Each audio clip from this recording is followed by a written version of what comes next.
ನಮಸ್ತೆ. ಓಂ ಶ್ರೀ ವಿಘ್ನೇಶ್ವರಾಯ ನಮಃ. ಇವಾಗ ನಾವು ಯಾವ್ದು ಕೆಲ್ಸಕ್ಕೆ ಹೋದಾಗ ಕೂಡ ಏನಾದ್ರೂ ಕೆಲಸಗಳಲ್ಲಿ ನಾವ್ ಏನ್ ಮಾತಾಡ್ಬೇಕು, ಏನ್ ಮಾತಾಡುವಾಗ ನಾವು ಒಂದ್ಸಲ ಥಾಟ್ಸ್ ಬರಲ್ಲ ಬ್ರೈನಿಗೆ. ಅವಾಗ ಏನ್ ಮಾಡ್ತಾ ಆಲೋಚನೆ ಮಾಡ್ತೀವಿ. ಬಟ್ ಈ ಮಂತ್ರ ಓದೋದ್ರಿಂದ ನಾವು ಅಲ್ಲಿ ಕುಂತಾಗೆ ಆ ಥಾಟ್ಸ್ ಎಲ್ಲ ಅವಾಗ ಕವೇ ಬಂದ್ಬಿಡುತ್ತೆ. ಈ ಮಂತ್ರ ಯಾವ್ದು ಅಂತ ಹೇಳಿದ್ರೆ, ದಿಶಂತು ಮೇ ದೇವ ಸಾಧತ್ವದಿಯಾಹಿ ದಯಾ ತರಂಗಾನು ಚರಾಮ ಕಟಾಕ್ಷ ಸ್ತೋತ್ರೇಸು ಪುಂಸಾಂ ಅಮೃತಾಂ ಕ್ಷರಂತಿ ಕಾಮಧೇನವೇ ಅಂತ ಹೇಳ್ಬಿಟ್ಟು ಇದು ಸರಸ್ವತಿ ಮಂತ್ರ. ಈ ಮಂತ್ರಗೆ ಭಗವದ್ಗೀತೆ ಓದ ಮುನ್ನ ದಕ್ಷಿಣಾಮೂರ್ತಿ ಮಂತ್ರ, ಈ ಸರಸ್ವತಿ ಮಂತ್ರ ಓದೇ ಭಗವದ್ಗೀತೆ ನಾವು ಸ್ಟಾರ್ಟ್ ಮಾಡ್ತೀವಿ ಓದ್ಲಿಕ್ಕೆ. ಇದು ಮಹಾಭಾರತ ಪುರಾಣ ಕಾಲದಲ್ಲಿ, ಮಹಾಭಾರತದಲ್ಲಿ ಕೂಡ ಉತ್ತರ ಕುಮಾರ, ನಮ್ಗೆ ಗೊತ್ತಿದ್ದಾನೆ ಉತ್ತರ ಕುಮಾರ.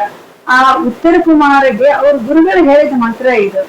ಆ ಗುರುಗಳು ಈ ಮಂತ್ರ ಹೇಳಿದ್ರೆ ಅವನಿಗೆ ಆಗ್ಲಾರ್ದು ಏನಾದ್ರೂ ಕೆಲಸಗಳಾಗ್ತು, ಅವನಿಗೆ ಅದೆಲ್ಲ ಕೂಡ ಬರ್ತಾ ಇತ್ತು. ಆ ಕೆಲಸಗಳೆಲ್ಲ ಅವನಿಗೆ ಬರ್ತಾ ಇತ್ತು. ಈ ಮಂತ್ರ ಹೇಳೋದ್ರಿಂದ ನಮ್ಗೆ ಆಲೋಚನೆ ಶಕ್ತಿ ಬೆಳೆಯುತ್ತೆ, ಜ್ಞಾಪಕ ಶಕ್ತಿ ಬೆಳೆಯುತ್ತೆ.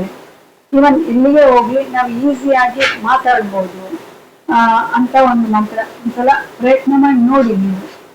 Thank you so much.